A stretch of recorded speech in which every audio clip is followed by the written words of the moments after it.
I'm a narcissist. Posted a video of her in an empty theater watching her own winged victory, shrieking at the sight of her own name. Becomes Disney's worst performing live-action remake in decades. It bombed so badly at the box office that Disney had to put another live-action princess remake on ice. Rachel Zegler is in complete meltdown after her Evita show got canceled in every single theater without a shred of mercy. The backlash wasn't just loud, it was organized, brutal, and powered by audiences who've had enough of her self-importance and tone-deaf performances. She's a genre-killing disaster. This isn't bad press anymore. It's a full-blown career implosion playing out in real time. For a very long time, it seems that nobody has quite captured the public's disdain like our girl, Rachel Zegler. Rachel Zegler was supposed to be Hollywood's next obsession. Spielberg literally handpicked her for West Side Story, and just like that, she went from singing show tunes in high school to winning a Golden Globe. And what did she do with that rocket fuel career launch? She crash-landed it, hard. If there's ever been a faster fall from grace, it'd probably still be slower than Rachel's. The damage had been done. Her next big shot was Evita, a massive West End production at the iconic London Palladium. It was hyped as her comeback, her redemption arc, her proof that she still had it. But instead of applause, the only thing echoing through the 2,186-seat theater was silence. Night after night, entire sections were empty. Not just the nosebleeds, the premium seats. And we're not talking about some last-minute no-shows or bad weather excuses. People simply didn't want to see her. At all. Love you. I love me? I love you. I get stopped for photos every time I'm online for the Snow White ride, and it is I have to pretend like, oh God, I love you. Multiple theaters were reportedly so embarrassed by the turnout that they quietly canceled scheduled runs. There wasn't even outrage, just a shrug. That's how bad it was. And the worst part, Rachel knew it. You could see the panic in her press appearances, the fake laughs, the forced charm, the "I'm so grateful" lines delivered with zero conviction. It all reeked of someone who was watching the house burn while trying to host a dinner party inside it. Media did try to paint her out as the reason why Snow White flopped because of her expressing her political views, even though her co-star, who I shall not name, also had shared her political views. She still got invited to the Met Gala, but she will not be attending. Let's not forget, this isn't some unknown newcomer trying to make it in theater. This is someone Disney poured over $600 million into. That's how much they sunk into the Snow White live-action disaster, between production, reshoots, marketing, and damage control. And all of that effort, all of that money, was supposed to make Rachel Zegler a household name. What they ended up with was a PR crisis and a lead actress that half the internet openly roasted. It seems that nobody has quite captured the public's disdain like our girl, Rachel Zegler. Weird. Weird. Now here's the problem with live theater. You can't edit out the silence. You can't crop the crowd to make it look full.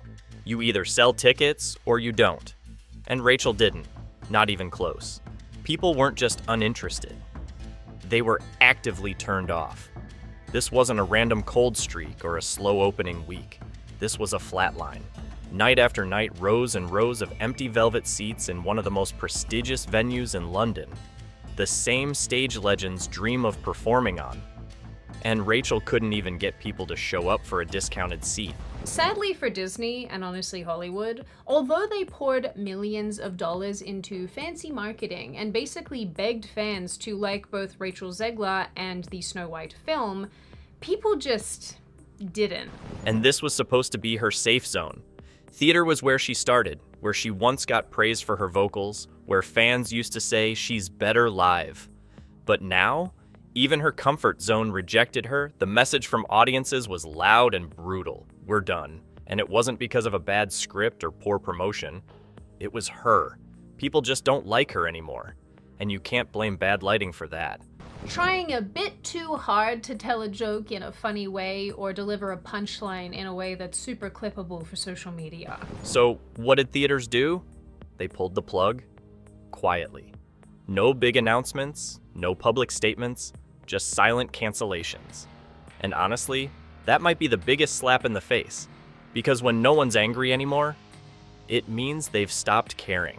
I just think that the way that she talks and the way that she presents herself to the camera does not always bode well with people, but that doesn't make her a bad person. So yeah, that's my unpopular opinion on her.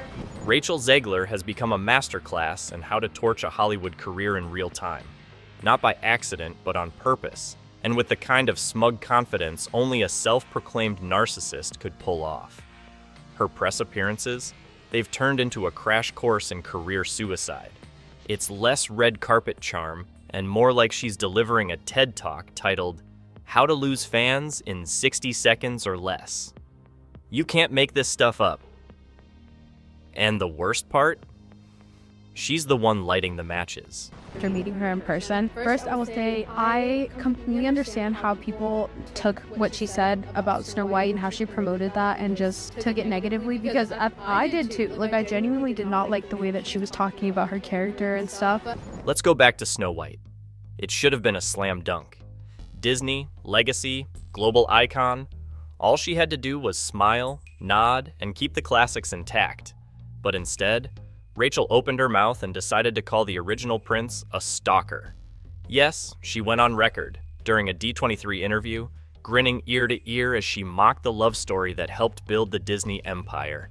She even said, with full chest, that she cut all the love interest scenes because this version didn't need a man. Now, it's one thing to update a fairy tale. It's another to do it while radiating condescension, dismissing an entire fan base like they were children in detention. And Rachel, she did the latter, proudly. Just hit the unfollow button. I don't need your business. Babe, what business do you mean? There's no doubt that she drove the final nail into this movie's coffin. She probably drove the final 2 or 3 nails into the coffin. Yeah, right there. Zoom in right there. That's it. 163,000 rating, of which it got 1.6, not out of 5. She didn't stop there. She actually went back and trashed West Side Story, the same movie that made her famous, the same Spielberg reboot she got handpicked for, beating out 30,000 girls. In 2022, she gave an interview where she subtly, but not subtly, said the original 1961 film lacked depth and authenticity. And you know the saying, go woke, get broke, and Disney's going to lose money on this movie. And I believe it only made less than $1 million in China. Mind you, this is a Latina actress who got flamed online for not even being Puerto Rican, now turning around and pretending to be the authority on cultural nuance. So while she was busy virtue signaling about representation, real Puerto Rican actors were wondering why someone from New Jersey who barely speaks Spanish was lecturing them on authenticity. And her attitude? It wasn't confidence, it was weaponized arrogance. During a political TikTok in 2023, Rachel looked dead into the camera and said, "I don't need your business, babe." That wasn't a line from a villain audition. That was her message to anyone who disagreed with her politics. Not only did she double down, she clapped back in the comments. Someone wrote, "You just lost a fan," and she literally replied, "You were never one to begin with." It's that kind of energy that makes people run to unsubscribe, not just from her content, but from every project she's attached to. New and improved Maria, who was just this multi-dimensional character rather than this kind of black and white individual that I think a lot of people remember from Carol Lawrence's performance or Natalie Wood's performance. She's not controversial in a calculated way. She's just unpleasant. She comes off like she thinks she's better than the industry, better than the fans, and definitely better than the original material. During a red carpet interview with Extra in September 2023, she called the original Snow White outdated and creepy, and said she was tired of women being rescued by men. The backlash? Immediate. Even Gal Gadot, standing next to her during that interview, looked visibly uncomfortable. Twitter exploded, accusing Rachel of spitting on nostalgia and alienating everyone who grew up loving the movie. 7 magical creatures who viewers got to see in some very early leaked photos. Hilariously, this just pissed fans off further, and even pissed off dwarf actors and actresses. But instead of walking it back, Rachel doubled down. Again. On Instagram Live a few days later, she said, "People just don't want me to have an opinion, but I'm gonna speak my truth regardless." Okay, fair. But when your truth consistently insults the very audience you're trying to attract, you can't act shocked when no one shows up to your movies or your shows. Then came the ID Magazine interview. Oh boy. In October 2024, she opened up about the backlash from Snow White and Evita. And what did she say? She described herself as a narcissist who's learning to care less about what people think. She talked about choosing joy, while literally melting down on social media every time a new round of criticism hit. And then, just when you thought she might show a hint of humility, she blamed toxic internet culture for Snow White's failure. Not the $600 million disaster of a rollout, not the awkward interviews, not the edited trailers desperately trying to fix her tone. No, just the haters. And things are already shaping up to be a bit of a poop show? No, I don't like that. Terrible and a little bit hilarious. You know what I mean. What I have found to be exceptionally funny in the lead up to this film is how Disney has seemingly gone out of its way to stop its lead actress, Rachel Zegler, from talking to basically any media. Rachel Zegler's interviews aren't interviews anymore. They're live stream career sabotage sessions. Every time she opens her mouth, it's like a personal challenge to see how many people she can alienate in under 5 minutes. On Jimmy Kimmel Live, instead of sharing a heartwarming fan encounter like any other rising actress would, she turned a simple moment into a roast. A fan sang Maria to her at Chili's. You know, the song that made her famous. And instead of being grateful or even just neutral, she said it ruined her night. That wasn't just tone deaf. It was the loudest example of how deeply allergic she is to appreciation. But maybe Snow White is just too far away from this generation and can't cross those generational lines. I guess it goes to show that maybe rather than endlessly doing remakes, Disney should invest its money in creating something new. Then came her Disneyland complaint, because apparently being near fans is also a burden. During press for Snow White, she casually dropped that she has to pretend to enjoy taking pictures at the Disneyland ride. That's not just ungrateful. That's corporate suicide when your entire paycheck comes from a company built on fan magic. She could have smiled, said nothing, or given a generic answer, but no. Rachel had to make sure everyone knew how above it all she feels. The entire princess branding Disney spent years perfecting, gone in one sentence. Rachel Zegler, who is the new Snow White, and she's talking about Snow White being woke. Can you tell us a little bit about your version of Snow White? Yeah, I mean, Snow White is the girl you remember, but she's definitely made for the modern age, and there's such an emphasis on what it really means to be the fairest of them all. And the cherry on top, her reasoning for joining Shazam 2. When asked why she signed on to the film, instead of hyping the cast, story, or creative vision, she said, "I needed a job." That's it. She gave Warner Brothers a $100 million promo campaign and followed it up with a sentence that made them look desperate for hiring her.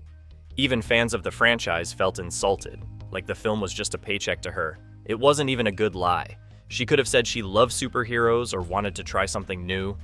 Anything. But once again, Rachel chose the most self-sabotaging option possible.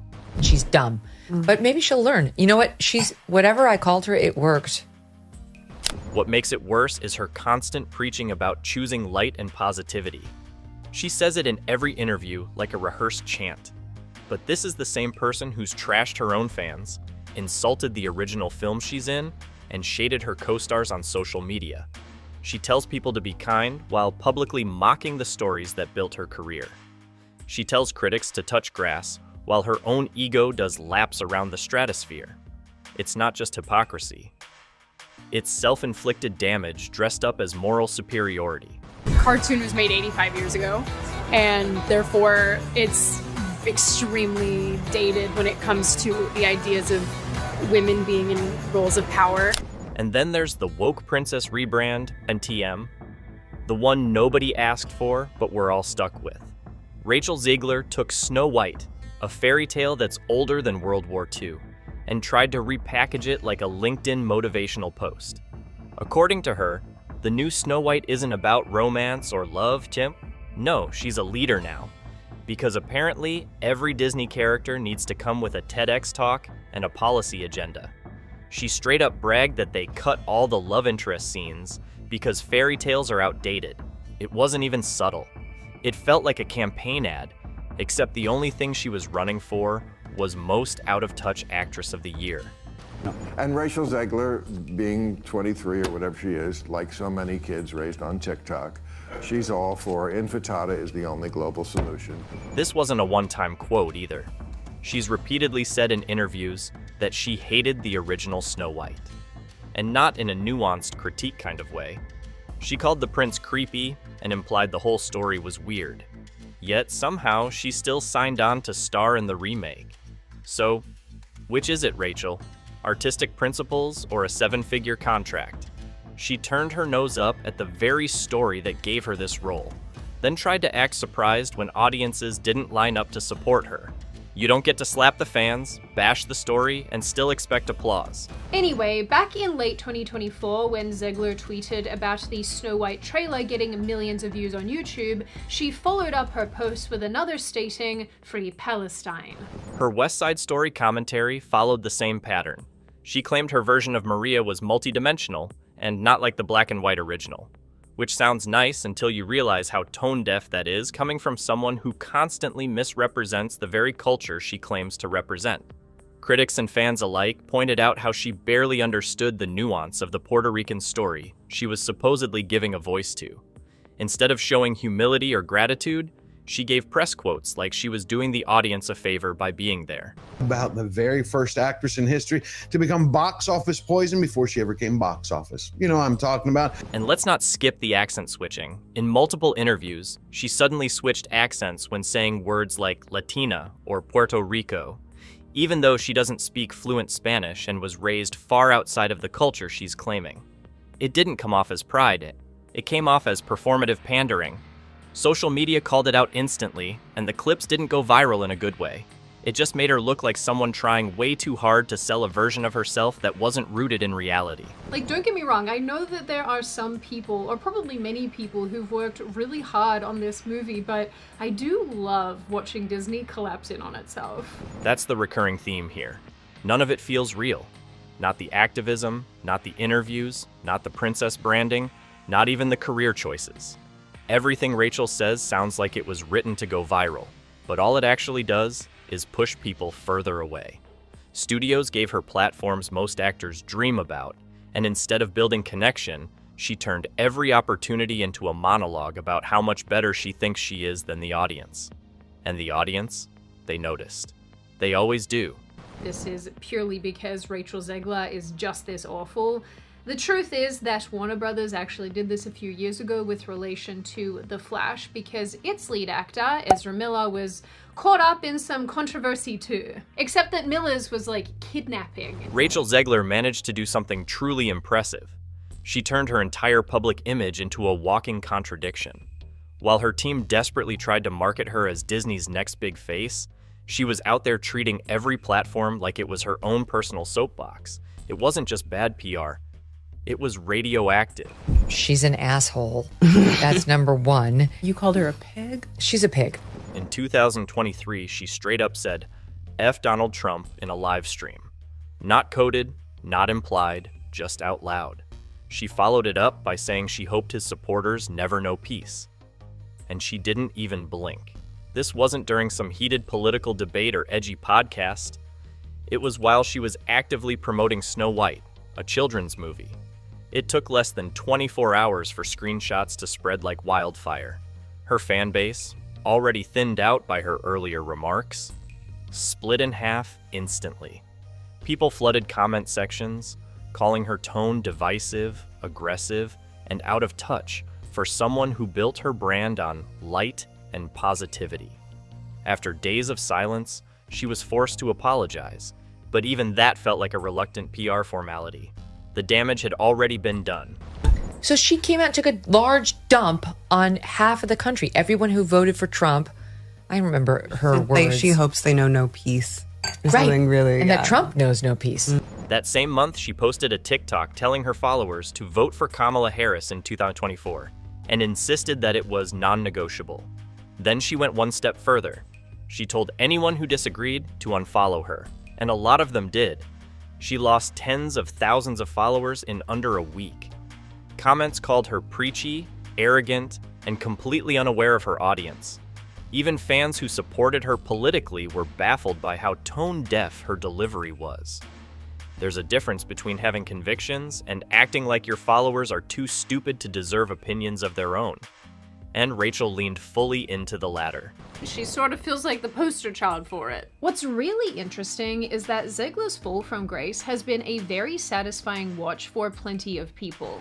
And then came the Free Palestine post. In principle, celebrities speaking out isn't new, but Rachel posted it right in the middle of Disney's Snow White trailer launch. She shared a long-form story post during a coordinated PR blitz that cost the studio millions. Executives were furious. Internally, reports leaked that Disney was blindsided, but they weren't told in advance, and they had to scramble to redirect press coverage. Multiple insiders claimed she hijacked her own rollout and that she was specifically told to avoid political distractions during the campaign. She didn't care. She used the spotlight for her own narrative, and her timing made it look like she wasn't just unaware. She was defiant. Love you. I love me? I love you. I get stopped for photos every time I'm online for the Snow White ride, and it is I have to pretend like, oh God, I love you. The fallout got worse. Variety later hinted that even Spielberg's production company, the same team that discovered her, had started quietly distancing themselves. No statements, no press releases, just a slow removal of her name from future discussions. The actress they once championed as a breakout star was now seen as a liability, not because she had opinions, but because she couldn't separate them from her job. Her activism wasn't strategic, it was clumsy. Every time she spoke, she managed to alienate half the room and confuse the other half. And all of this while Snow White still hadn't even come out yet. Anyway, we know that our girl Rachel likes to yap, so if she's going out of her way to basically escape talking to the media about the film that she's starring in, then I think we can reasonably assume that some things are going on behind the scenes. If Rachel Zegler's political spiral was bad, her Evita rollout made it worse. It started with a flex. Theater blogs and gossip sites reported that the show had already made $4 million in ticket pre-sales before she was even cast. That number got thrown around in headlines, like it was some kind of proof that Rachel still had public support. But almost immediately, fans online called it out. Reddit threads went viral pointing out that entire rows were available on major ticket sites just days before opening night. Commenters posted screenshots showing blocks of empty seats, not just in the back, but in premium sections. And we absolutely wrote a Snow White that is not going to be saved by the prince. She's not going to be saved by the prince, and she's not going to be dreaming about true love. She's dreaming about becoming the leader she knows she can be. The narrative started falling apart fast. People asked, where's the $4 million coming from? Because it definitely wasn't coming from actual ticket buyers. Theater insiders suggested the number was just early investor bulk purchases or inflated forecasts. But that didn't matter anymore. The public smelled the spin. Once you get caught faking momentum, it's game over. And in live theater, you can't hide it. You can't crop the audience, blur the critics, or buy good lighting. The camera doesn't cut away. If no one shows up, everyone knows. And then they couldn't put dwarfs because this is just so typical of the left. The progressives always finding a way to find their way back to doing something not progressive. And they didn't. Multiple performances were filmed and posted online showing embarrassingly small audiences. You'd see 10 people in the front, 20 sprinkled in the back, and the rest, just red velvet. It wasn't just bad turnout. It was embarrassing. And Rachel, the so-called face of the show, couldn't sell even a night's worth of credibility. That is not going to be saved by the prince. She's not going to be saved by the prince, and she's not going to be dreaming about true love. She's dreaming about becoming the leader she knows she can be. That's where the public perception fully turned. People started calling her the star no one voted for. She wasn't someone audiences chose. She was someone executives kept trying to force-feed into the spotlight. They gave her roles, magazine covers, late-night interviews, and major stages. But fans never asked for her. And worse, they actively rejected her. Online forums tore apart the show's marketing campaign, saying the entire thing felt artificial, like they were trying to generate buzz without actually earning it. It was a wholesome family film, and now they've turned it into woke trash. Check this out from Men Wokeness. Disney's Snow White said that harm should befall Trump and his voters. Do not see this film. Industry blogs started hinting that other theater productions were distancing themselves too. Not because of her talent, but because of the optics. When one actress brings that much baggage, no amount of talent can offset the PR nightmare. And when ticket buyers associate your name with failure, even the most iconic scripts become unprofitable. Rachel didn't just lose a few fans, she lost the benefit of the doubt. And when people start seeing you as a corporate experiment instead of a real artist, there's no press tour in the world that can fix that.